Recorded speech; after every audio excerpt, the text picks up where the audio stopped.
Fresh air. Times Square. You are my wife. Goodbye, City Life. Green Acres, we are there. Alright guys, we are live going to the table. Today is going to be, we've done a lot recently on short stack play, spin and goes of course, and playing with short effective stacks. Today we're going to look more at post flop and deeper effective stacks. So hopefully that should be pretty useful. Welcome Touchdown Eridu, great to see you. Shopix, now what? Now this, my friend. So let's go ahead and start this off. This is going to be from a 3 rebuy MTT and has a lot of hands. Hero goes quite deep in this. Hero is not me. And we are going to look at the best way to play these. This should be applicable to a lot of formats. So let's go ahead and get started. First hand, pocket aces. So a conventional raise is going to be to 3 times the big blind with deeper stacks, plus 1 per limper, which should be 150 total, which is what Hero does, and that's a fine play. The other option you have, particularly in softer games, is to overbet strong. And basically what you're doing when you do that is you're playing exploitively, okay? It's going to be pretty rare that you're going to overbet weak, as a bluff. But a lot of the time here, people are going to make very wide calls, particularly in this example, the initial limper, maybe the big blind. So another option is to raise more like 250, and even shoving is not crazy here, although I do prefer a smaller raise than a shove. So I'm going to put this to you guys as a quiz question, okay? I assume that we can all agree we're not going to fold. But what option do you guys like here? So option 1 is going to be a flat. Option 2, we can raise to say 750, or option 3, we can shove. So if anybody has a preference, go ahead and type that in, and then I will let you guys know when my preferred answer is. And let me just go ahead and replay this one more time. We've raised play. The big blind has donk bet, half pot. Next 2 guys fold. Action is on Hero. What does Hero do? Welcome Shizogun, great to see you on here. So, let people type in the answers to that. Insomnia wants to flat. Welcome, Insomnia. Misschill1234 wants to flat. Hello, good sir. Chupak wants to raise. I assume that means raise small rather than shove. And my answer here, Bradfish wants to raise. Insomnia, I already have your call registered. Freedom wants to put in a small raise. So nobody wants to shove, and I agree with you guys. I also prefer not shoving. And between flatting and raising, to me the best play here is, drumroll, raising. Now I understand why you guys who want to flat want to do that, because we can get in his entire stack in 2 more bets. But the main thing that shows up to me here that I'm thinking about is this actually shows some strength. Okay, even though it's a low stakes game, he's out of position. He's donk betting into a 4-way flop. Okay, it's likely that he's not doing this with air. And most of his range for doing this is going to call some kind of a raise here. So, for example, his range, if he has a 3, it doesn't matter because we're going to stock off either way. This looks like a jack or possibly a flush draw. And so, in that case, I like putting in the raise right here. Let's say that he has a jack. Okay, well, in that case, there are 11 flush cards. Normally, you think of a flush draw as having 9 outs, but if neither of us has a diamond, there'd be 11 cards like that, and possibly an additional 9 over cards. So if there are 20 cards that might scare him off, it's 40% of the time. It may not be quite that high, but he likes his hand right now, and so I would want to get more value right here. So I like putting in a raise to 750 or 800, and that is why. Hero instead elects to flat. And now he bet 614. In my mind, he's showing that he really wants to stack off here. I would just shove, which is what Hero does. But notice here with this King Jack, okay, if a queen had hit, if an ace had hit, if a diamond had hit, there's a chance he wouldn't have stacked off, and so that's why I like raising the flop. Insomnia rates can be a bluff, pocket 7s, or pocket 8s. So it could be a bluff, but in my mind it's usually not, for a reason, again, that it's not like this is a heads-up pot, okay? He's betting into 3 other players. So it could be a bluff insomnia, you're right, but I believe usually it will not be. And the other thing here is that if he has a hand like pocket eights, most turn cards he's not going to like. If he likes his eights that much, then let's charge him at the flop before he has a chance to get scared off. So that's my opinion on that hand. So King Jack suited, he elects to flat, which I like. No spinning ghost touchdown Eridu. We will do more of them soon, but not today. So villain donk bets, he doesn't donk, but he c-bets, I should say, full pot. Now, this is an implied odds question, okay? So implied odds is the ratio of what we might win to what it takes to call. So what might we win here? We might win his stack. So if that would be 210 plus about 1400, so a bit over 1600, and it costs us 210 to call. So we're getting pretty good implied odds here of about 8 to 1. So I would definitely go ahead and call this for only a bit over 4 to 1 dog to hit our flush draw. So if he bet like anything over 300, I would just fold. But like 250 or less is definitely a call here. So if he checked here, I would check back and take the free card. He shoves, and we're getting 3 to 2. We're over a 4 to 2 dog to hit our hand. And so the correct play here is to fold. King 5, we check in the big blind. A couple of options here. Well, obviously there are a couple of options. We can either check or bet. Both of them are pretty reasonable. If this was King 4 rainbow, I would definitely be inclined to check. With the flush draw, betting's fine as well. So we check call. And when he pots it, this polarizes his range. What that means is that when people bet larger, then it usually means that they're more likely to have either air and they're trying to get you to fold, or that they have a strong hand they're trying to get value on. It makes it a little bit less likely that he is a hand like pocket fives. So as a result of that, at this point I would just call, because that way we lose less when he has a speed with a better king, for example, and we allow him the opportunity to bluff river. And here as well, I would just check call. If he sized it really small, I'd check raise. There's not all that much point in this donk bet. We want him to let him keep on bluffing if he wants to bluff. Maybe a hand like pocket sixes he would call this bet, but otherwise check back. But I would tend to check here. He shoves, and obviously we have to call this off, and he is nothing. So that's always pretty sweet. Macric Surix writes, Collin, do you think the new VAP changes PokerStars announced will affect the low stakes STTs? A little bit, Macric6. I think you're going to find more players who are forced to move down as a result of higher games being tougher.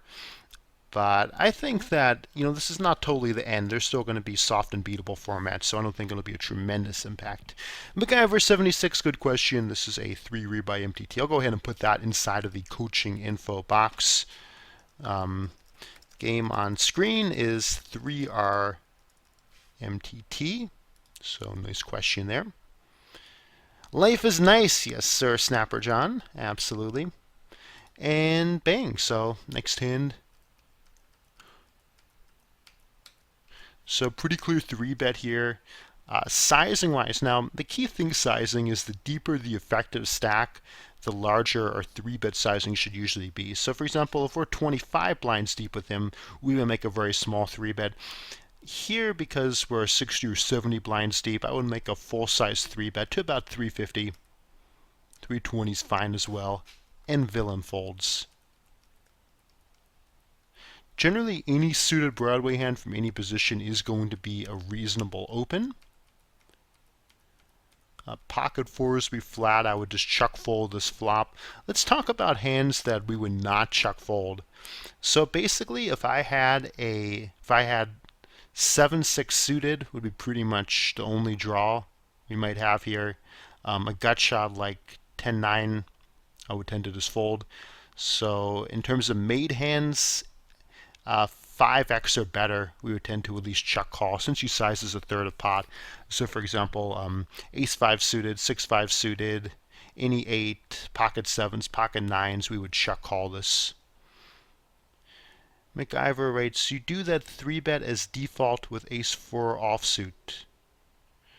I thought we had pocket aces in that hand. Did we not? Now I'm confused. Yeah, we had aces, man.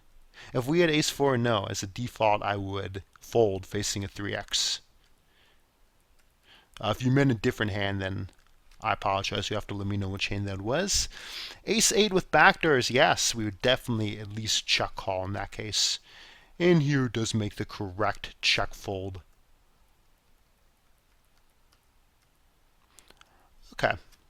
So here we should c-bet. Here it checks back. Now I think what's going through here's mind is that we have showdown value with the ace-queen, which is true. Checking back isn't crazy, but I would bet just to charge him. Let's give an example, okay? Let's say that he is a hand like Jack-9 of diamonds. Okay, so in that case, he has 6 outs to pair. Each backdoor draw is worth approximately 1 out. So he has about an 8-out draw against us, and by the rule of 4, that means that he's going to have approximately 32%. He's only going to be about a 2-to-1 dog, and we don't want to give him a free shot. So for those reasons, I would just go ahead and c-bet. Other thing is that when we raise an earlier position, the big blind calls, we should be more inclined to c-bet. This flop, I don't know, you guys may have heard the term range advantage, or like this card or this flop connects more with his range than that range. And some of the time I think people overuse that kind of terminology. But this is sort of a classic example of a flop that connects more with our range than his range. And the reason for that is because pairs are really strong on this flop, and we have a lot more pairs in our range, in particular mid-high pairs opening an early position. We have 10x hands like ace-10 suited Broadway hands, so he could have connected with the 6, but I will go ahead and c-bet here. And now we definitely should make a delayed c-bet, and he folds. No matter what we have, and we had checked back at the flop, once he checks twice, we should just go ahead and fire this ace. So let's go right on ahead. And the next hand that we VPIP. So I'm going to pose this to you guys as the next quiz question. Somebody writes, I also saw ace-7, not ace-ace. I don't know why. You know, I've done that too, but worse than you guys. I've done that when I'm playing. Not often, okay? I'm not like, you know, totally in dementia mode.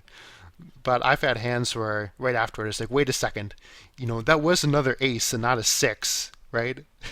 And occasionally been wrong. But anyway, so here's our question. Welcome, Divine. Do we fold 9-8 suited here? Do we overlimp? Or do we raise?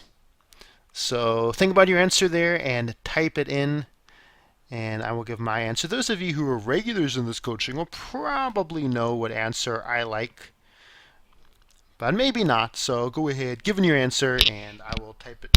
I will put in what I want to do and why.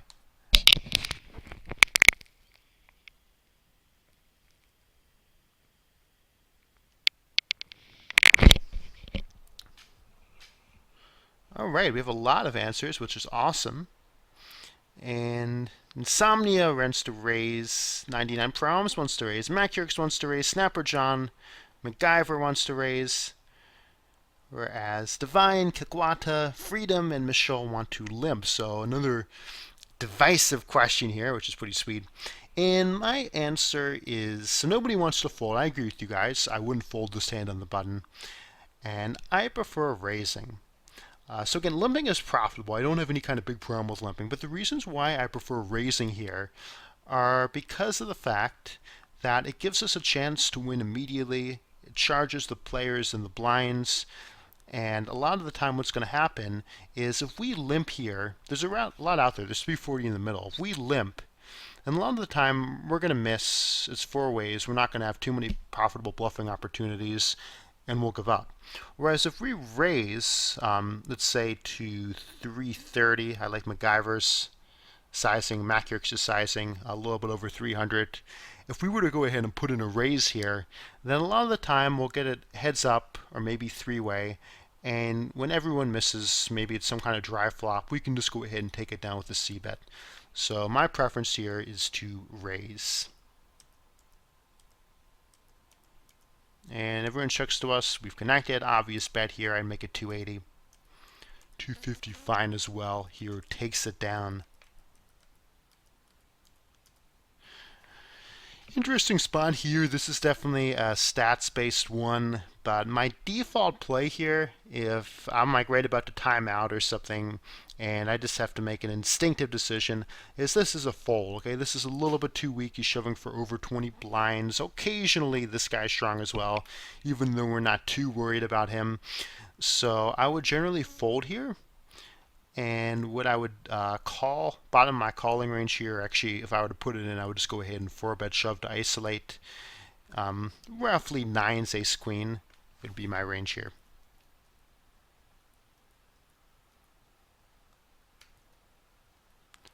Insomnia wants ace queen and 10s, pretty similar to what I said. That works too, so I think we're in agreement for that.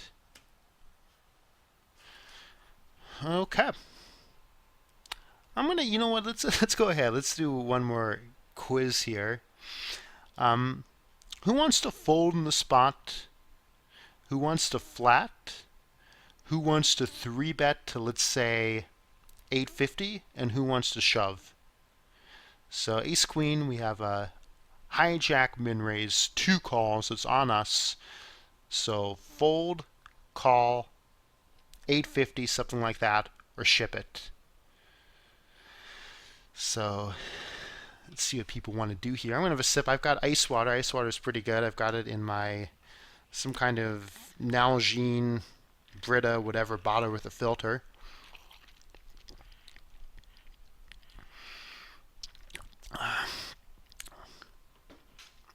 That's good. Good water. Okay. So once again, different answers here. Freedom wants to 3-bet. I'm assuming when people type in 3-bet, they mean 3-bet small, not shove. And I would definitely agree with that. We're too deep to shove. Okay, there's no reason. There's 1,000 out there. We'd have to expose about 10,000 chips effective with basically 2 players to get that. So we're not going to shove here. And this is also too strong to fold. So nobody wants to shove and nobody wants to fold, which is great. Between calling and 3-betting, a lot of the time with ace queen, it's a good hand to just call. But here I would 3-bet. And the reason why I would 3-bet is because of the fact that we have these 2 callers who could be on wide ranges, and we want to charge them. And so for that reason, I would go ahead and put in the 3-bet to 850. Markers, yes, 800 to 900 sounds good. So all of you guys who want to 3-bet, I agree with you. Calling, again, no problem there, but I would tend to 3-bet. So the question then happens is, what if we face a 4-bet? And let's go player by player. If we make it 850 and he 4-bets, unless he's a maniac, we fold. If he now 4-bet shoves, that's stats-based. Like if he's pretty tight, I would fold, but my default would be to make a crying call because of the odds. If he 4-bet, if either of these guys 4-bet, it'd be kind of weird. Against him, we're too deep without reads, so I would just fold, kind of an odd spot. And against him, he wouldn't really be repping anything. He's facing a raise and a call. We're not as deep with him. So against this guy, I would also crying call. So that is the answer. Again, the main guy who's going to 4-bet us would be the hijack, and against him I would usually call. So I really like here is 3-bet here. And now we're getting 1.8 to 1. We need 36% equity. So needing 36% equity, if he has a pair, that's a great outcome for us. He might have a hand like ace-jack suited. If he's an unknown at low stakes, he might have something totally random. Not often, but every once in a while he'll show something like 9-8 suited or, you know, something crazy. So we should call it off here. And this is a mad skills. These are ninja skills right here. Getting it in really bad and sucking out. Pretty awesome.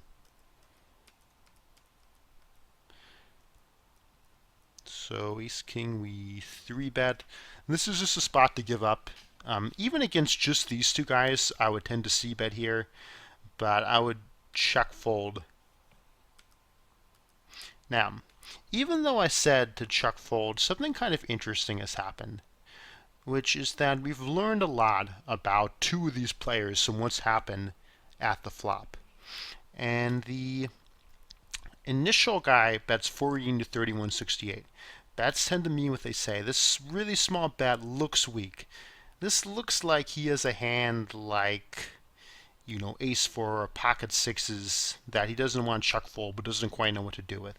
And he's folded. So because of that, I would actually now raise at this point. So I would raise here to say 2,000, fold if one of these guys shoved, but I think this is a pretty nice spot to try to pick up this pot with a raise. MacGyver writes, Collin, I didn't hear. What was the answer in the 9-8 suited and in the ace-queen with raise and call? The answer to 9-8 suited was to ISO raise, and the answer with ace-queen was to 3-bet to 850 and call off the hijack.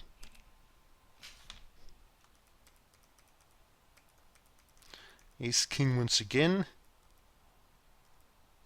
The biggest consideration here is this guy's stack in the big blind. He starts the hand off with about 4,500, so we're under 30 blinds with him. This looks really strong. I mean, I don't think he's going to show up with junk very often, but we really have to put it in just because of how much is already out there. And we're happy to flip, and we reverse sock out to the chop. Yes, the most important skill for MTT players, no question about it. Or all players, actually. Jack 9 suited here, I don't really like this call. If we were super deep, maybe. But effective with this guy, we're under 30 blinds deep. So I would just fold this. He bets half pot. And even though we have backdoor flush draw and a gut shot, I would just fold. Kind of a weird hand now. Obviously, here is going to value bet the river, but I think pre-flop and flop are a bit too loose.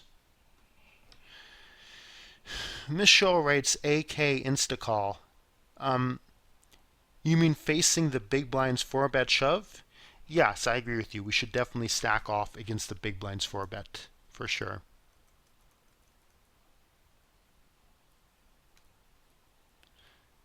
Another ace-king hand, and Hero picks that one up. Here with ace-queen suited, I would 3-bet, so we can definitely stack off against this guy for 15 blinds. And I would make a small 3-bet with my entire range. I'd just make it 1350. He flats and just shove this flop. Somebody writes, I recall Jack 9 suited on 10-7 board with gut shot and backdoor. Insomnia, that wasn't the flop though, was it? Let's go back to that. It was 3-10 king. On 10-7 with gut shot and backdoor, we also have the overcard. I agree with you. On king 10-3, I'm not saying this is some kind of crazy spew, but I would just fold. Okay. Also here with the Jack 8 suited, I would just fold. Once he checks on this flop, I would bet. We don't have showdown value. If we had a hand like pocket sixes, you know, that's different. But Jack 8 suited, we don't really have showdown value. We have a couple of backdoors, but I would just bet and hope he folds. As play, the turn is definitely a bet. This guy's showing a lot of weakness here, checking with 2 flush draws out there. And Hero, the massive luck box that he apparently is, can now value bet his river backdoor flush. I would actually bet larger than this. I think it's going to look kind of weird and bluffy here. Nah, I'd bet something like 2,500. And yeah, I agree with you, Insomnia. Not a great call without info. So 10-9 suited is kind of an interesting spot here. We're getting good odds. Calling's fine. I don't hate folding either. Both are okay. Look at this. Here it just flops it. This is kind of an interesting donk bet.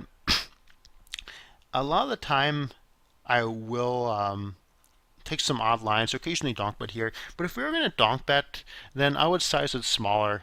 Too often, if he misses, he's just going to fold here. So most of the time, I would just check, just the conventional play, check and let him bet it. And if I was not going to check, I would bet smaller. So I don't really love this, larger size donk bet. MacGyver, I'll just go ahead and type this in because it seems like, unfortunately, I know what it's like to have a bad connection, but 9-8 suited, we should ISO raise. Ace Queen, we should 3-bet to 850 and stack off versus hijack.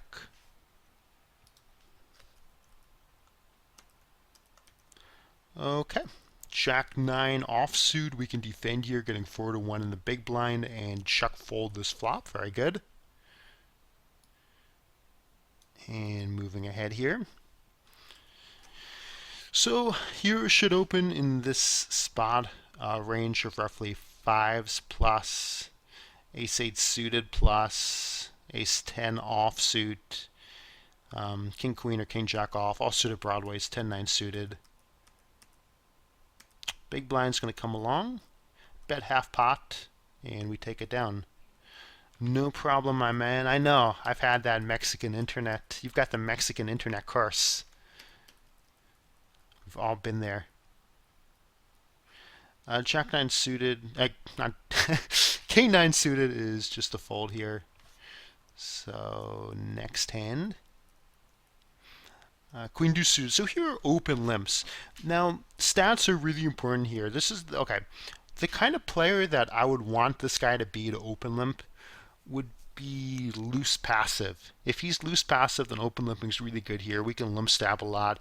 If he's any kind of tight player, we should raise.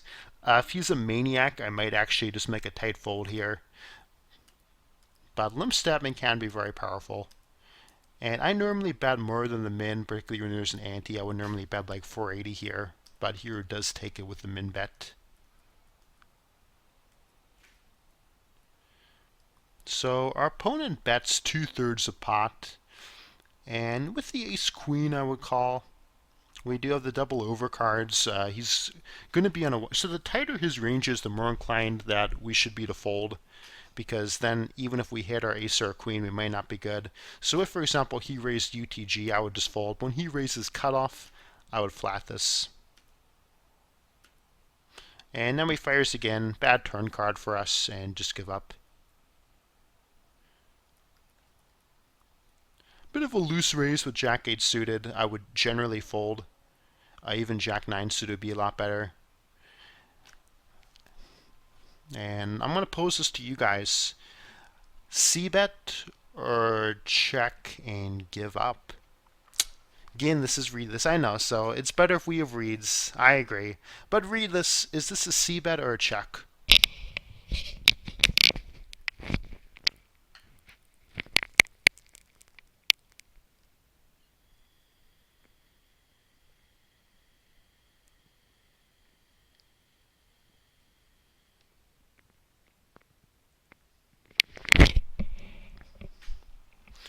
So a few answers coming in.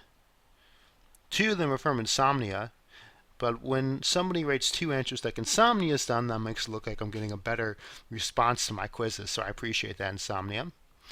Both you and Mitchell1234 want to bet 1,000. And I'm going to assume that the reason more people are chiming in, 99 problems wants to C-bet, is because you don't really know. And if you don't really know the answer to this question, I don't blame you, because this is actually really close. Unlike the past ones where I had a clear answer, this one is, you can really go either way. Generally, though, against one opponent, if you're unsure, go ahead and make a C-bet and size on the smaller side and just take advantage of getting a decent risk-reward ratio. So if we bet half pot, we have to succeed a third of the time. So I don't really mind either one here. Those of you who want to C-bet, I tend to agree with that, and just betting 1,000 or 1,200, but just check folding is fine as well.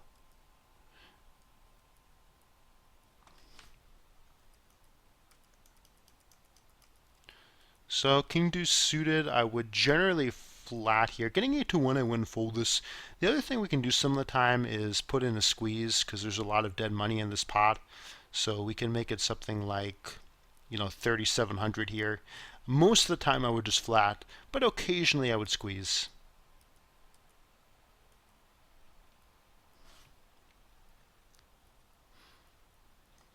Okay. Next hand that we play 6-8 suited. We check.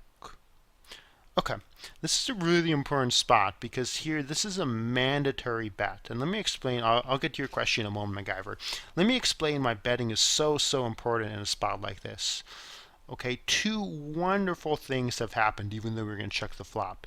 First, he checks back, and when he checks back, that shows a lot of weakness. A flop with a jack or 10 is a very coordinated flop. If he had anything, it's very likely that he would have bet.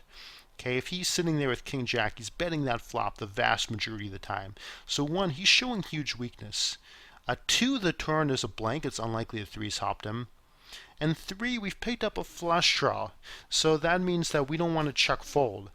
And we also don't have showdown value. Okay, if we have ace deuce of spades, then we have some showdown value. But here with 8 higher, we don't have showdown value. So everything here is conspiring for us to put in a bet.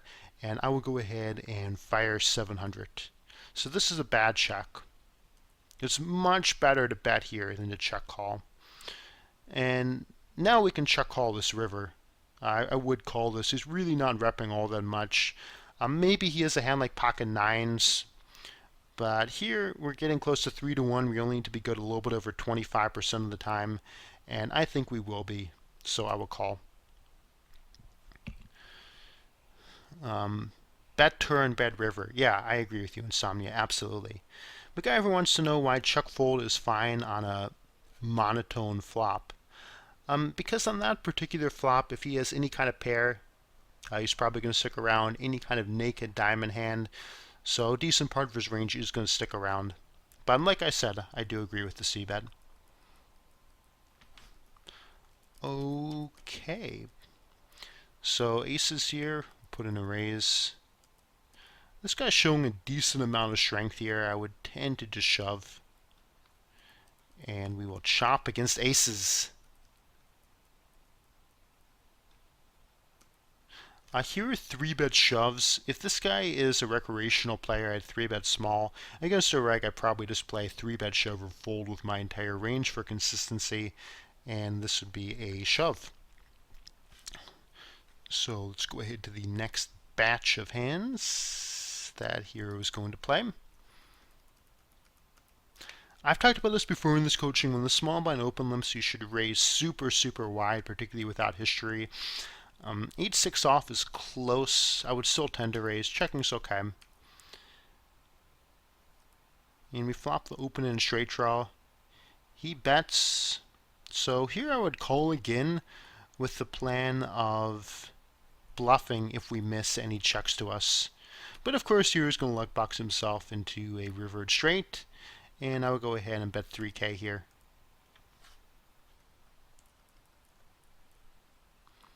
So any suited Broadway hand, once again a fine open, particularly if stacks are deeper, but even there it's not unreasonable. This guy is showing a lot of strength because of the fact that he's under the gun and he's also open 3xing. So what I would do here is similar to the last spot, is play pretty exploitively. Most of the time I would just shove. If I had to read that he was a recreational player, aka, to put it impolitely, a giant drooling fish, then I would put in some kind of small cute 3-bet, make it 4,800, and just try to sucker him in. Insomnia writes call can be fine. Insomnia, do you mean in this pocket aces spot? If so, I agree. Call is okay, but let me tell you the reason why I prefer re-raising, which is inversion. There's a quote that I think is initially attributed to some mathematician, Jacobi or whatever, and this investor, Charlie Munger, is famous for quoting all the time, which is invert, always invert. And the way I interpret that to mean here is if I'm thinking about whether or not to put in a value 3-bet, I can think to myself, is this a good spot to bluff 3-bet? And here, against an unknown or recreational player, open 3xing under the gun, if I was coaching someone and they 3-bet light here, I'd say that's crazy. This is a terrible spot to 3-bet light. And so conversely, I think this is a really good spot to 3-bet for value and commit him pre. The main time I would like flatting is if we had some kind of super loose player left to act. Then I think flatting becomes a lot better. MacGyver asks if the 8-8 call is fine. Yeah, the 8-8 call I guess is okay because of the odds, but the key thing here is obviously not to open 3x. So if we open a standard open to min raise or 1700, then against a lot of players we could actually get away from the pocket 8s because of the fact that they're showing more strength by 3-betting our UTG open. So ace-9 suited here, we get a walk.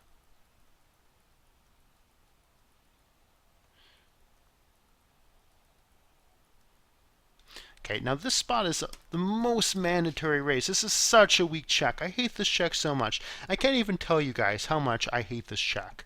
And look, we're in position. We're not suspicious at all of this limp because he did it like an orbit ago. And the great things about raising here are that he can fold pre, he can then just chuck fold the flop if he calls pre. Please, please, please raise in the spot. Make it 2,600, make it 2,000, make it whatever you want, but raise pre. He bets, and I would flat. He checks, and now I would bet. I'd bet to charge him. There are plenty of draws out there, so I would just go ahead and bet 2,000. He won't check raise as much. If he did check raise us, we can just bet fold. And our plan when we bet is if he check calls, we're going to check back any river besides an 8 or a 7. And now we kind of have to fold, which sucks. Well, I said we have to fold as hero calls and is good. So here it does that well. But again, I much prefer raising pre, and I much prefer betting the turn once checked to.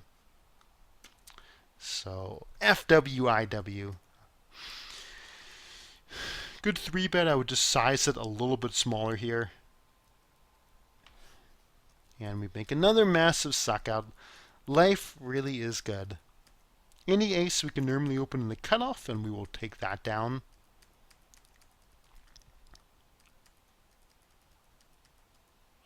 So king queen suited I would not 3-bet, and the reason for that is because I really don't want to face a 4-bet, so normally I would just call here. So here's an interesting one, whether we're obviously not going to check fold, whether we check call or check raise. Generally here I would check call. The reason for that is because we're a little bit too deep to check shove, and if I check raised, then I mean it really sucks if we get 3-bet basically, because we don't want to fold and we don't want to stack off. And we also have a little bit of showdown value with king queen high.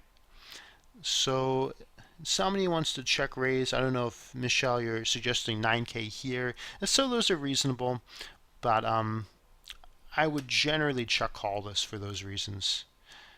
We nail the turn. I look to put in a check raise on this turn.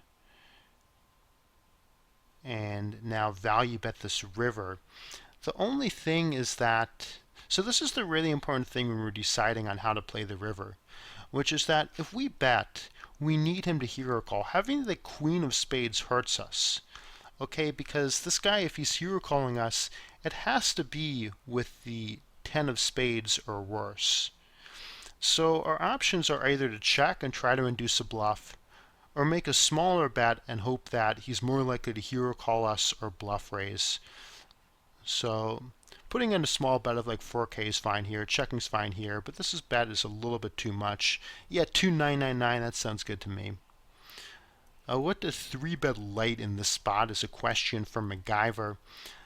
Well, first, this would not be a light 3-bet really with the king queen suited.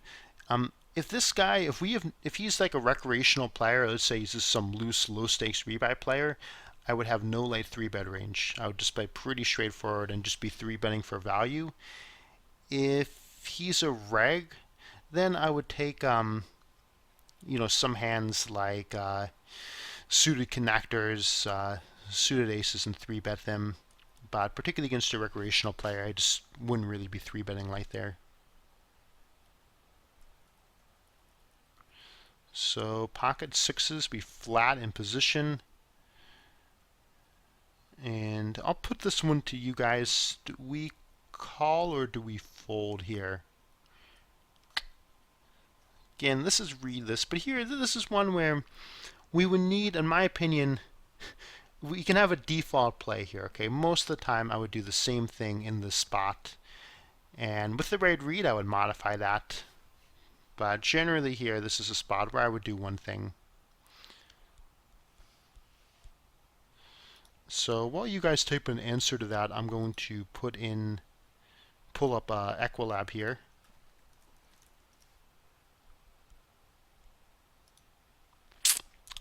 And so that way when we're ready, we can give a maths-based answer to this question.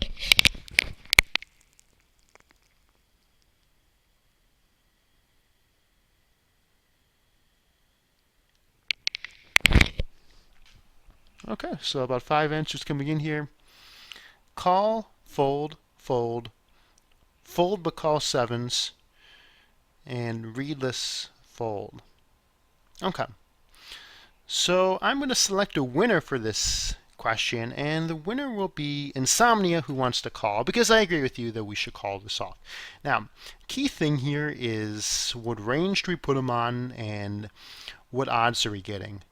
Okay, so Universal is going to tell us this. So we're getting a bit over 3-2. We need 38.6% equity. So let's put him on a range here. And the range that I'm going to put him on is going to be any two cards. No, I'm just kidding. That would be too wide. The range that I'm going to put him on here is, I think that all pocket pairs are reasonable, but let's say at least 4s plus, Ace 10, suited Broadway hands, a couple of suited connector hands, decent suited aces. So the Nash 3-bet shove range, the equilibrium 3-bet shove range, is going to be wider than this. But if we assume that this is the range that he's shoving, and we have pocket sixes, we should have more than enough equity, okay? So we only need 39% equity, and we have 45% equity. So that's way more than enough. Let's suppose his range is tighter. Let's say, well, how tight does his range have to be? So let's get rid of a bunch of hands, okay? Let's get rid of all of the weaker ones like these. Okay, so now we're crushed against his pair range, and now he's on a range of only 10% of hands. And this is still enough equity. So he has to be shoving tighter, than top 10% in order for this not to be a call. So unless this is like, the stone bubble or he's a total nit, we should absolutely go ahead and call with the pocket sixes.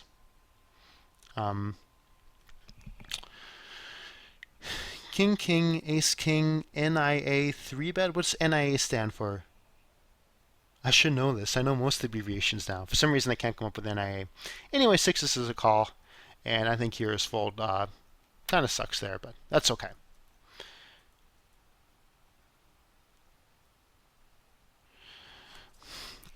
Oh, non-all-in. Right, okay.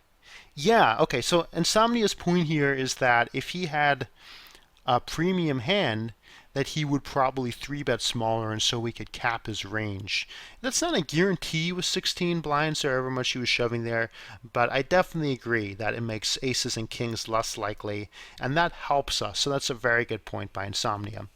MacGyver writes, stack utility doesn't matter here.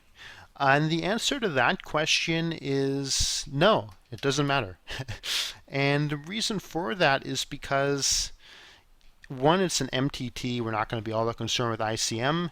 It's not for a huge part of our stack. We're looking to make plus CV decisions. Now, with that said, okay, we want some kind of an edge here. If I knew somehow that I had 38.8% equity, and on balance I was going to win,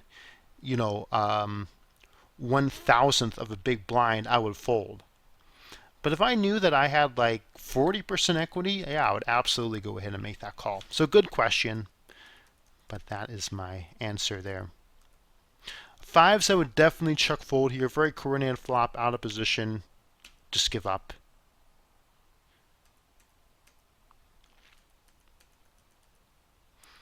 King Jack. Okay, so I was going to say to fold. I do prefer three betting here to flatting because I don't like flatting. Now three betting. Let me tell you guys the time that I would three bet here. I would three bet here if this guy is a reg or someone who looked like he was playing like a reg. Then I would occasionally three bet here because this is a decent candidate to three bet. We have blockers against his range to four bet. And so if we are going to make a late three bet, we want that to be with a hand that has blockers that we would otherwise fold. So again, the majority of the time here I would just fold. But against a reg or someone that, I want to be a little bit unpredictable against, I would occasionally make a late three bet here. Why does it matter if he's a reg? It matters for a few reasons. One of them is that I want to be able to three bet aces here, and if I have no late three bet range, it's going to be transparent when I three bet in a spot like this that's only a premium hand, and also because he's likely to give us a lot of credit. This looks strong. If I'm this guy and I see someone three bet me here, I'm going to give him a lot of credit. If I have a hand like ace jack, I'm just going to fold that. So pretty cool play. And c-bet sizing here should be very small. If he doesn't have an ace, he's probably just going to give up. So I would size here like 5,800. Once he check calls, that's bad news. It looks like now he has a hand like ace jack suited, ace queen off, something like that. And I would pretty much just be giving up. Even when we connect here, I just don't see us being good enough, and I like this fold. MacGyver writes, what's the range to 3-bet here? King 10, King 9 also, all blockers. No, it's not that wide. I wouldn't say, well, we've got this, fixed 3-bet range here, although, the GTO solution is probably going to be some mixed strategy where whatever percent of the time we 3-bet a hand like King 10 off, but just occasionally put in a late 3-bet here against regs and players you have history with. Easy fold for me, ace 6 suited, deuce deuce, ace 8 can be 3-bet. Insomnia, pocket deuces is not a good 3-bet candidate. Ace 6 suited maybe, but deuces is not a good 3-bet candidate because we're going to fold facing 4-bet. We don't have blockers, and we could have profitably flatted if we did not 3-bet. So deuces would not be the kind of hand I would normally pick for a late 3-bet in this spot.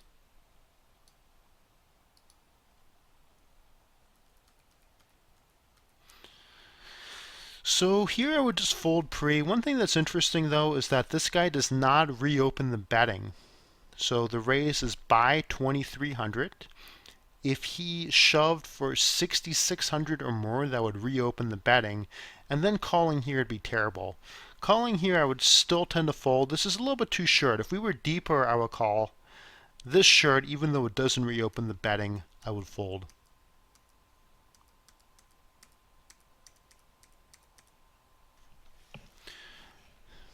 But we can call for a 22 to 23k shove.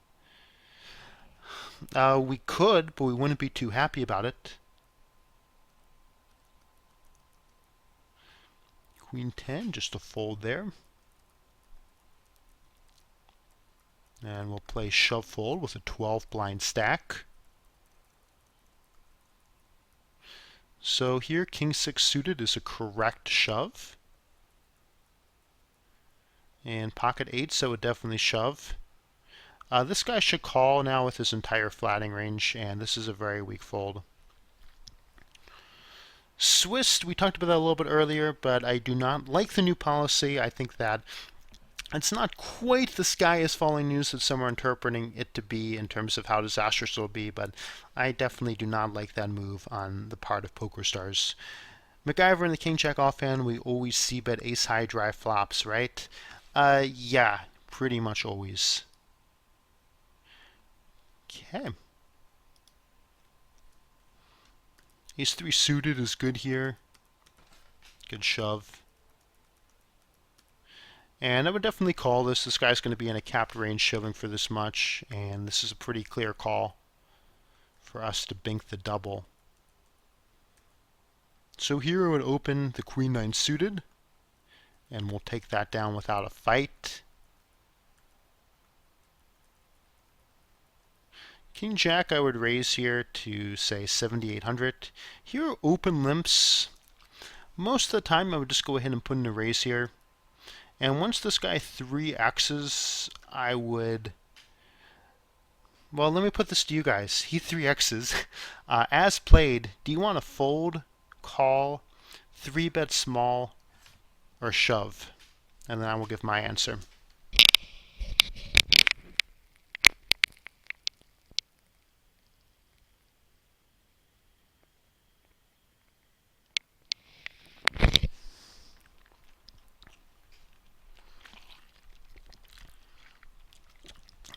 Okay. I'll give people one more sec to type in and give my answer here. And my answer is, the winner for this one, in my opinion, is Swist and Clickaquata, who gets in just under the buzzer of shove. We have a pretty strong hand, blind on blind. Big blind's a big stack. He could be raising pretty wide. And so there's 17,000 out there, risking about 80k to get it. Reasonable risk-reward ratio. So as played, I would limp 3-bet shove. Calling probably better than folding, particularly when you massively luck box literally every flop. And I put in a big bet here and looked to target some kind of ace-x hand that was pot controlling, maybe queen x that doesn't believe us, and he will fold.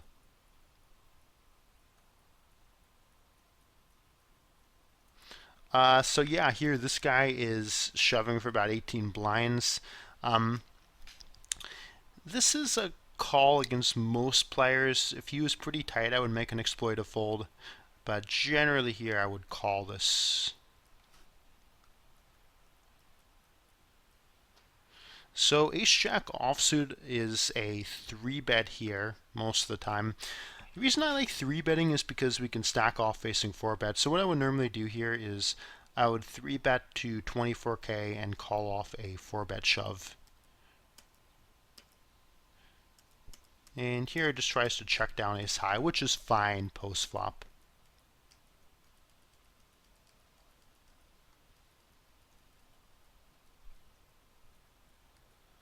Clear raise fold, facing a 20 blind shove.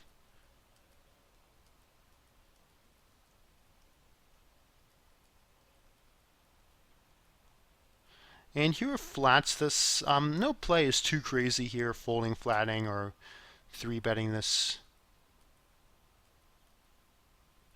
And those guys will get all in. Any ace, once again, the cutoff, normally a fine open. I would definitely raise fold for 25 blinds. I would want probably ace-jack suited or ace-queen offsuit in order to make this call.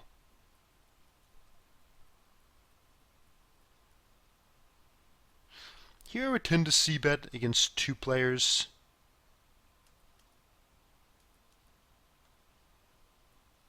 As one of them will get coolered. And this is normally a 4-bet shove. I like the shove by hero. We need 37% equity, so if he has overs, it's a dream spot for us. Sometimes you have low pocket pairs. So generally we should 4-bet shove to isolate. And look at this, when a range it purrs. Amazing.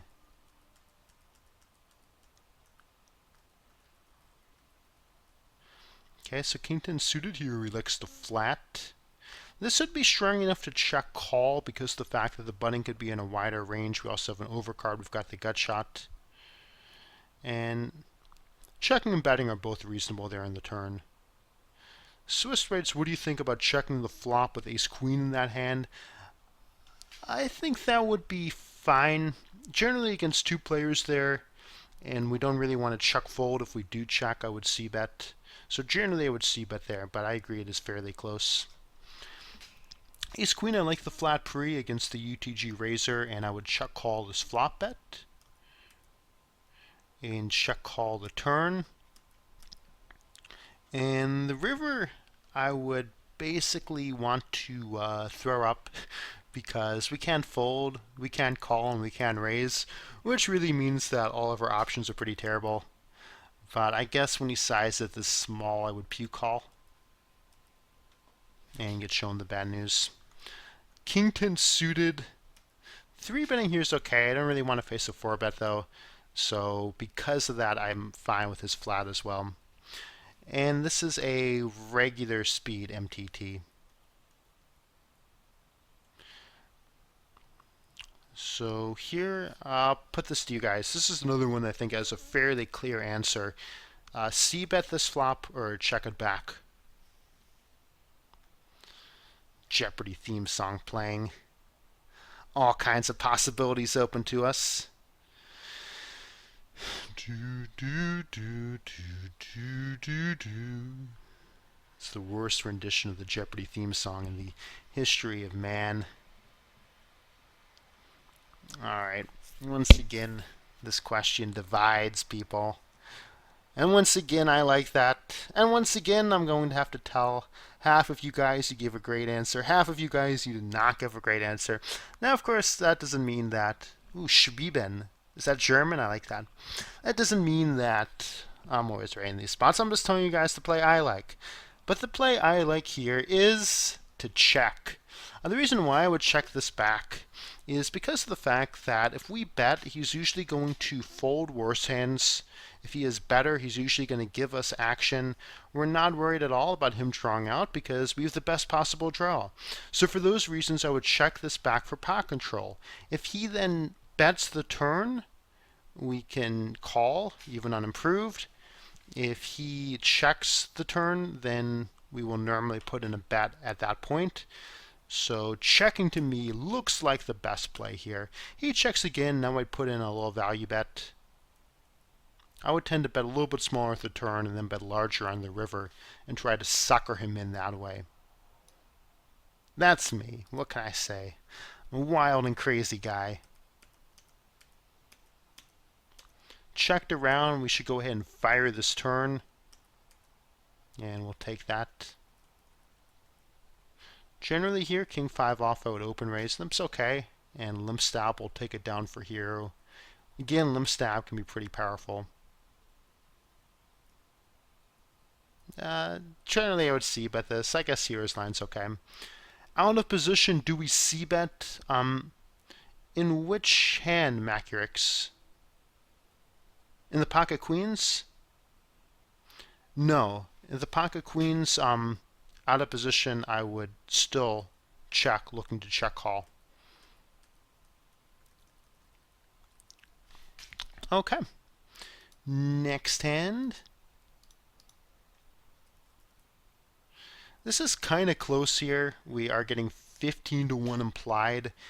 Any shorter, we should definitely fold.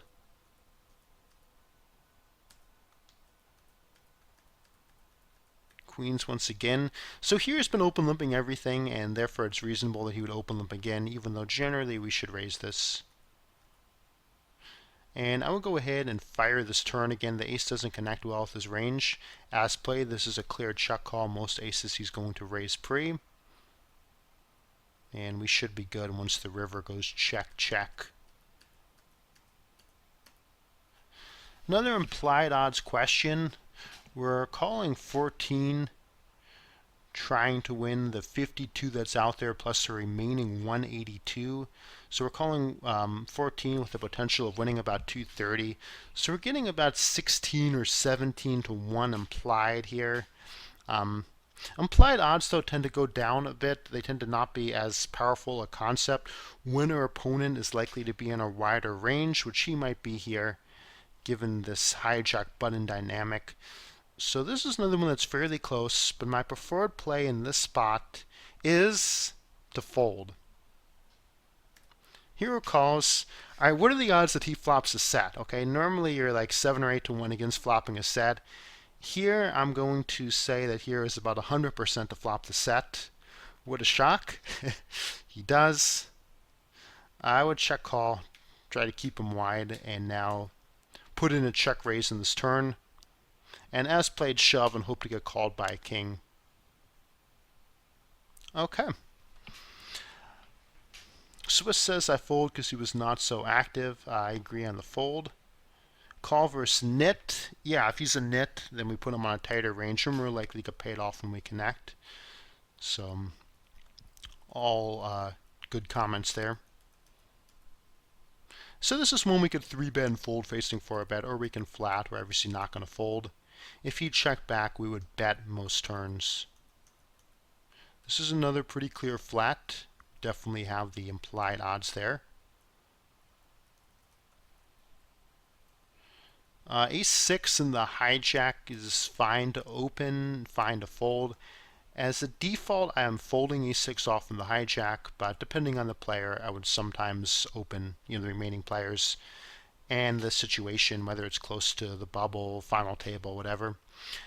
Pocket fours, you guys might think I'm a huge nit for saying this, but I would actually fold here most of the time, given that he opened 3x. I don't really want to 3-bet. This is not a great 3-bet candidate. I don't really want to flat and play a large pot out of position. So yes, it's kind of tight, but I would just fold and wait for a better spot here with the pocket fours. And of course we reverse at this time. Why not? And get paid off. Okay.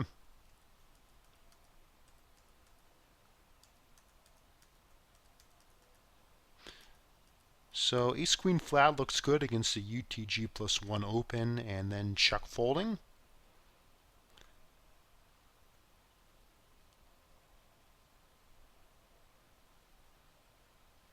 Pocket 8, so I would just check back and give up.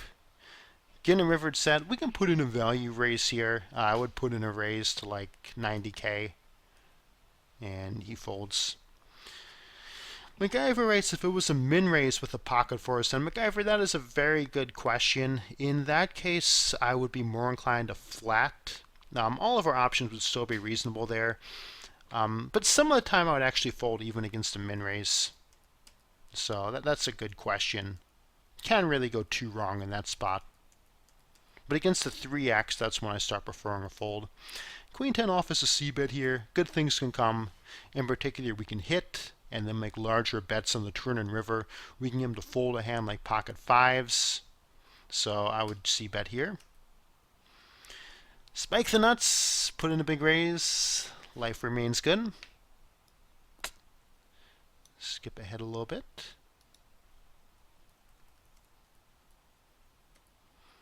So ace-jack, we 3-bet.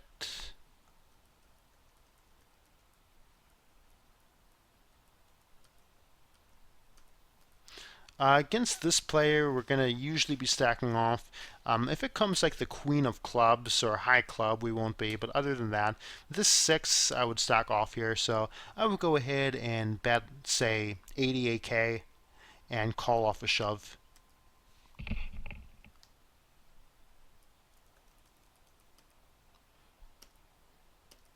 Here are 3 bets to take it.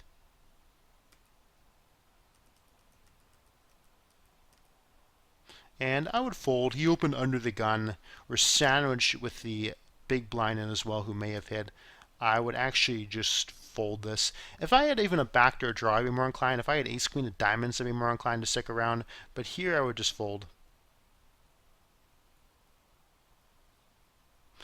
Do I agree with the flat of ace-king suited? Another good question. Yeah, so we're going to be more inclined to flat when it's an earlier position opener. If this guy's pretty loose, or if we have some kind of lag 3-betting, 4-betting dynamic, I would 3-bet. Other than that, I'm fine with the flat just because he's on the tighter range opening an early position, and it's fine if someone else wants to join the hand as our hand plays well. Isn't it better to 3-bet ace-queen suited? Is the next question. No, so here again, he's opening under the gun. I'm less likely to 3-bet under the gun openers. I wouldn't really want to stack off if you 4-bet here because we're over 20 blinds deep. Against some guys I would, but I'm content with this 3-bet. Like if he opens button and we're big blind, I would happily 3-bet and then stack off. But when he opens under the gun, I'm fine with both of these flats. Good questions though.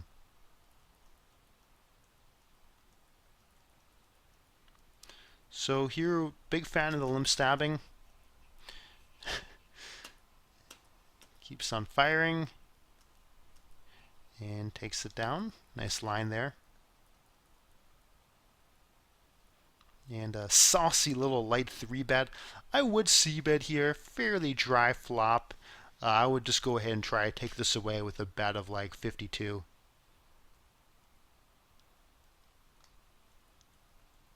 So I think Hero is, of course, playing very well, but c-bet percent is slightly low. Anytime we open a pair and somebody shoves for less than 10 blinds, then we should call, or the vast majority of the time, I should say. This is a mandatory raise here, absolutely raise here to 47K. And I would raise the turn, and I would raise the river. Are you going to be playing any of the MTTs during the OSS on Black Chip or America's Card Room? Yeah, I've played some of the BCP MTTs. They're good. Probably play some more. This is a sick run of here. Yes, it is. Absolutely. And now here is really opening up his game, playing a ton of hands as we approach the final table. So this is Here's answer the question of what happens when we have a low pocket pair and the button min raises. Is he wants to flat, which is fine. Unbelievable with all these sets. So normally this is a fold. I believe here is only doing this to try to pwn the final table bubble, and that means we can definitely open wider. You can take it too far, so you should probably sit some hands out. Kind of interesting spot here with the 3 deuce suited. If this guy is lag or tricky at all, then I would shove over him with the draw. If he's not, then I would flat because we're getting over 4-1, and I would just try to hit my straight.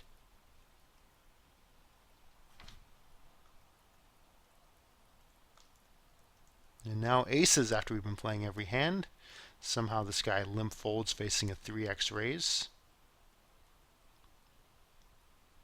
Flop check call looks good there. And now we'll give the hand up.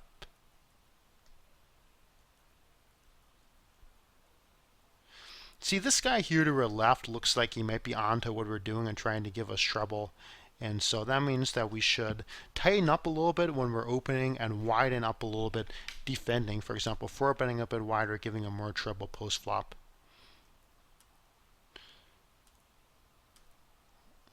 I'll tell you what, isn't this crazy, Swiss? I've railed a lot of games, looked at a lot of hand history, some guys who won, and I have never seen somebody hit a set this many times, ever. Love it. So King 10 suited, normally we want to just go ahead and open raise. I think that here should be raising a little more of the time and using the limp stabbing a little more sparingly against certain opponents.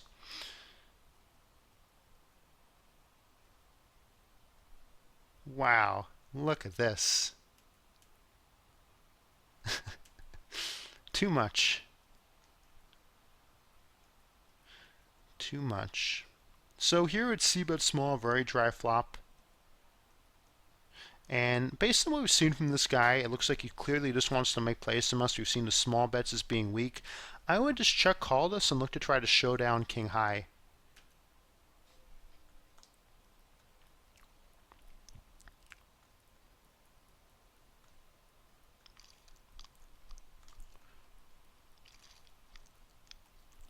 I would c-bet this flop. As played, the turn call is good. And a lot of rivers we can value bet, but this queen, I don't think too many worse hands are going to call. I would tend to just check this back. Isn't it better to bet small on the river? In which hand, Maxerix? Oh, in the quads hand? You know, it depends. Generally, if I were here, I would have put in more action earlier in the hand. But there, I think that Hero's line is reasonable, given our read now on villain. I have no idea, because of how bluffy he's been, I have no idea how it's possible that Hero's checking this back. He's raising every hand. He needs to be more aggressive blind on blind. So, good flop stab. I would call this here with the 3. Some of his range should be busted draws. We can go ahead and call this getting 3-1. But definitely raise more blind on blind. So now we get to the final table. And let's see how here navigates this. And we're close to the chip leader. What we want is for short stacks and big stacks to be on our right and mid stacks to be on our left. Here this isn't so bad. The main problem is the chip leader is 2 to our left, so hopefully we can take that away from him.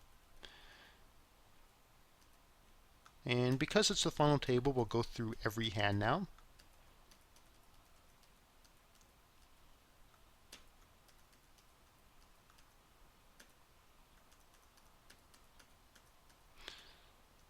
Okay, so ace queen here, pretty coordinated flop. I would tend to check and give up because, again, it's coordinated and we've missed. So here it checks, and I think that's a fine time to check fold for those reasons.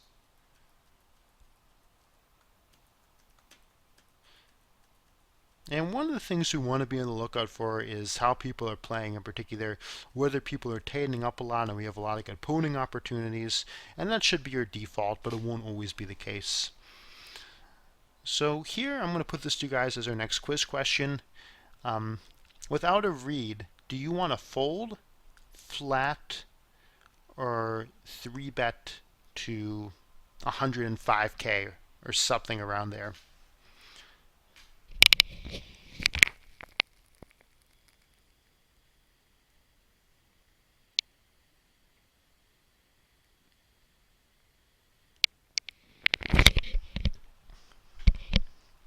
So go ahead and put in your answer there, and I will explain what I would normally do in this spot. Okay, keep people typing in their answers, which is good. So my preferred answer in this spot is the 3-bet. And the reason why I like 3-betting is just the stack distribution, ICM. This guy's comfortably mid-stacked. There's one player with under 10 blinds, another guy who's much shorter than him. This is a good time to apply ICM pressure. So I would 3-bet to 100k, 110k, 105, whatever. And a very good player will 4-bet you wide here, the 4-bet shove wide, because they know what you're doing and they won't let you get away with it. But most players, particularly in low stakes games, will just give you this pot, unless they're pretty strong here. So I would 3-bet. And that's a good chance we could have won that pot if we had 3-bet instead. So we see bet the dry flop, and something kind of weird happens here, which is that he puts on a large check raise on a very dry flop. I want to talk a little about what it means when players raise dry flops. The common assumption is that this means that someone is weak and they're bluffing. And as a result of that, I really like raising dry flops against regs because they're often not give you much credit. Assuming he doesn't have a read on this player, to me, I would put him on a range of either air, that he's just trying to not let him win another pot. The biggest part of his range, I would say, would be air. And the rest of it would be some hands like 4x, pocket deuces, stuff like that. So we're definitely not going to fold. At least I certainly wouldn't fold here. There's not too much reason to 3-bet, so I would tend to flat this check raise. He checks, and this isn't a great card for us if he has a 4 he got there, but most of the time he's just shutting down with air. And I would check back, planning to call a river bet on most rivers. This is kind of weird when he bets this much. I think we do have to call this, but I'd be a little bit concerned by this sizing. In particular, that he has a hand like ace-4. And what does he actually have? He has a 10, which is very surprising. And that's one of the things, when you range people, some of the time you say, well, this is his range, and you won't include a hand, and that's the hand he shows up with. And don't let that deter you too much. Okay, if I'm playing another hand like this in the future, again, I'm not here, but if I were playing a hand like this, I would still not put the guy in a 10. If he's a reg, I would say, well, okay, sometimes he has a 10 because regs can get tricky here and get involved in leveling wars. But most of the time in this spot, your opponent will not have a 10. So I very much like the way that Hero played this hand.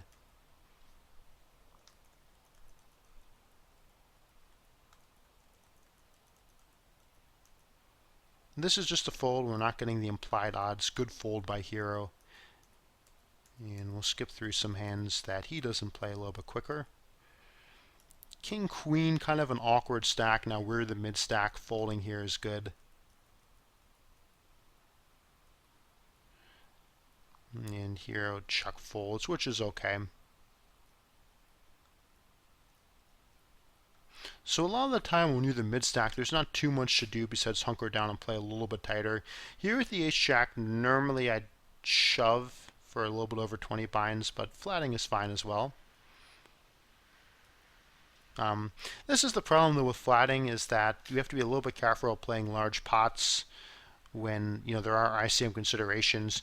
And so by 3-bet shoving and just taking the profitable 3-bet shove, we don't get involved in some of these trickier spots. Not that it's a disaster to get involved in a tricky spot. Here I would see it, by the way. But just that I would prefer 3-bet shoving the ace jack. So we'll shove the pocket jacks. It wasn't an ICM disaster, an overshove with the ace jack. No, because we were the sure to stack. We'd be 3-bet shoving for, was it 23 blinds or so. I don't think any option is, great or terrible. What do you want to do, MacGyver? You prefer flatting there? King Jack suited, another one where folding, flatting, and shoving are all okay.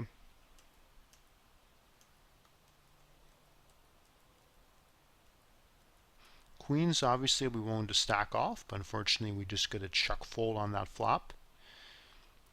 So here he bets 62.5, and here are flats in position. Another one where this guy seems pretty active, so a lot of it's just going to come down to style in terms of whether we flat or shove over that. A little bit shorter, and I would definitely shove there as well. Here it checks back with the gut shot and queen high. Guy writes, maybe flat, but shoving wasn't bad as we were the shortest. I agree. Shove ace jack, his range is wide, so I tend to agree with you guys there. This is a really nice looking shove. This guy's been very active. I expect him to isolate this limb very wide and fold most of his range facing our shove. So a really nice lighter shove there by Hero. Definite shove with the pocket sevens. Would absolutely shove there.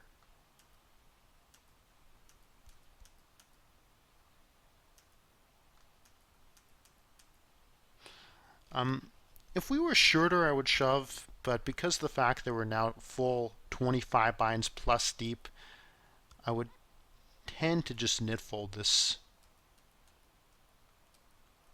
And so we've seen a few times when Hero is flatting a little bit wide, in my opinion, out of the small blind.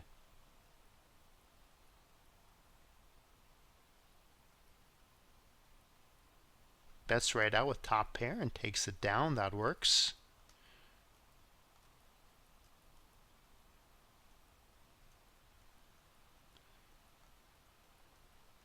So this guy is raising super wide, and the adjustment we should make to that is, yeah, we can flat some of the time, but we should 3-bet pretty wide, because if he's opening super wide, he's probably not going to call it off further wide. There's going to be a huge gap between his open and calling ranges, and we should exploit that primarily with wide shoves. So here I like shoving most suited Broadway hands, most pairs, decent aces, so shove pretty wide as our counter to that. And that's what you want. You want the guy who's opening a lot of pots to be one to your right, because then you have the profitable 3-bet shoving opportunities.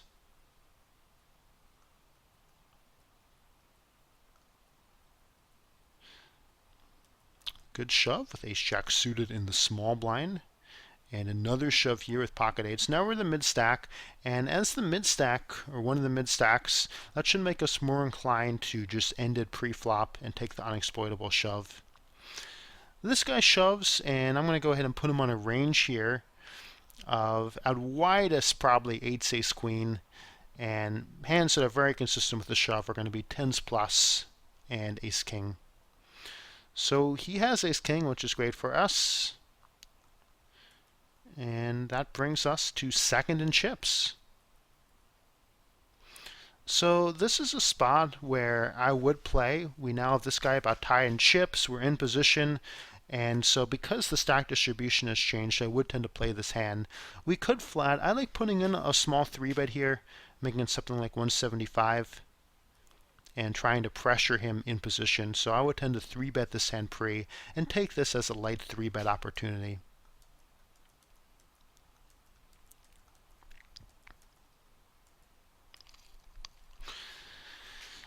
Okay, so I'm going to pose this to you guys. Fold, call, 4-bet small, or 4-bet shove. Which of those options do you want? I will give you my answer. Our read here seems to be that he's pretty active on our left. So this is another one where I have a definite opinion. Will your opinion agree with mine? I could not say. But we'll puzzle this one out together, guys.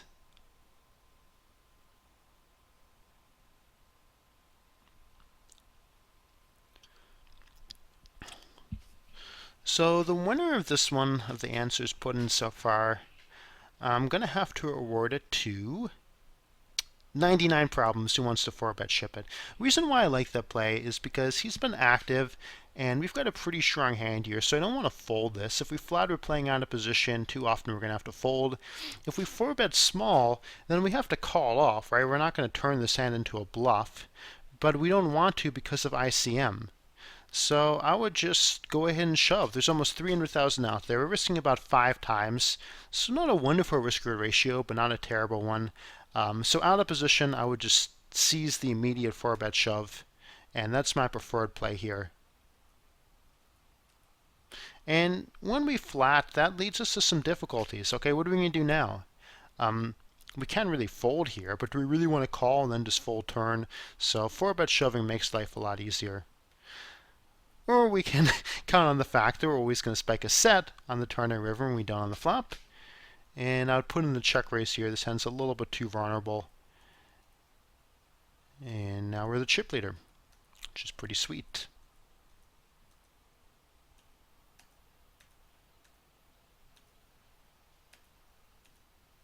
So here is going to open pretty wide most likely. This is a clear c-bet with second pair. I would just go ahead and c-bet this for value.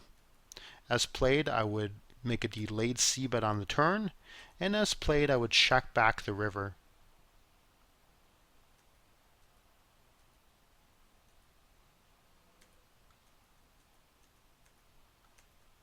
Now let's see how this plays out. Yup, set post flop, no question about it. So heads up, pretty deep here, effective stack of 80 blinds or so. But the 9-9 wouldn't be an overshove, too many blinds in an ICM pressure spot. It's a bit of an overbet, but the thing is that it's, to me, the lesser of all evils, because it's not a crazy risk reward, crazily bad or anything. It is about 5 times what's out there. And when someone's pressuring you, a lot of the time, the best response is to take the play away from them, which is what 4-bet shove is doing. If we 4-bet small, what's our plan facing 5-bet? And if we flat, too often we're chuck folding post-flop. So again, to me, the least bad option is just to go ahead and take a 4-bet shove, which should be profitable. If he's 3-betting wide, he's not going to call off a 4-bet shove wide. It should be a profitable 4-bet shove. Pocket 8s, I'm normally willing to stack off with heads up under 100 blinds. Generally here I would 4-bet to 375 and call off, but flatting in position is okay too. And pretty bad flop for us, I would just fold.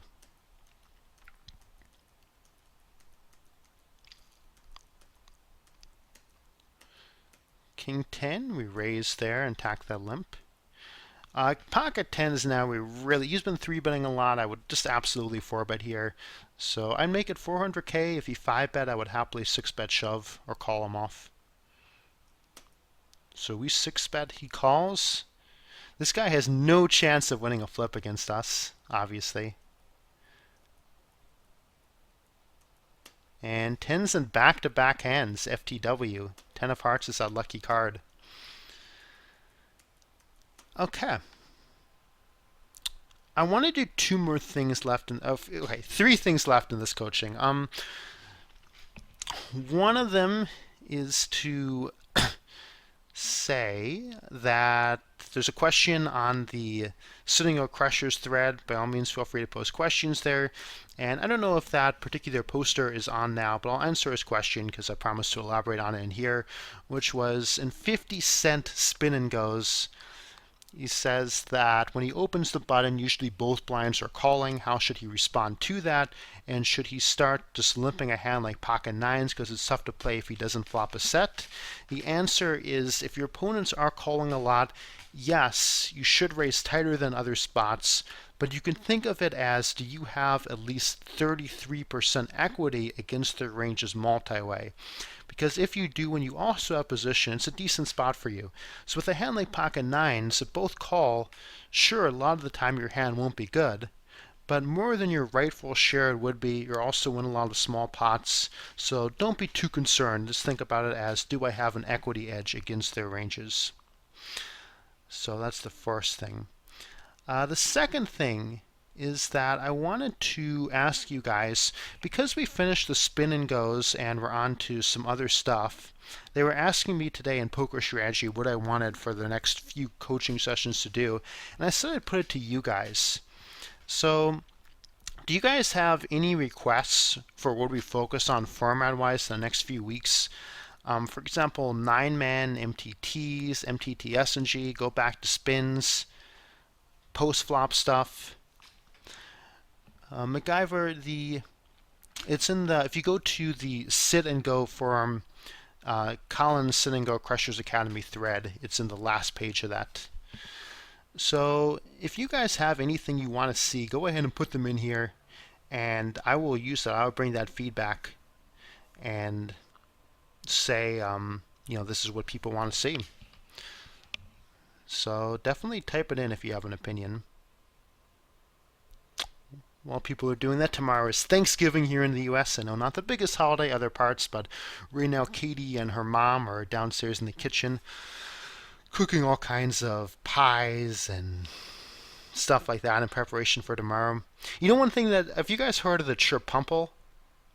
The chirpumple is a new Thanksgiving dessert that's just so epic because it's a cherry pie, a pumpkin pie, and an apple pie all baked inside of a cake. Here, let me pull this up for you guys. This is so off topic, but you guys know me. I like off topic stuff. Chirpumple. Okay. See, here it is. It's called the turducken of desserts because it has desserts wrapped in desserts. So here's an example of a chirpumpkin. Okay, look. There is the apple pie, I think. There's the cherry pie, and there's the pumpkin pie. And they're all baked inside of a cake. So that's the kind of thing that us gluttonous Americans dream of on Thanksgiving. So I hope Katie's making a chirpumple for us right now.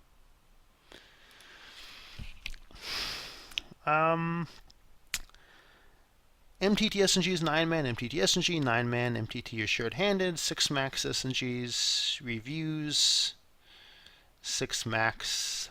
Okay, awesome.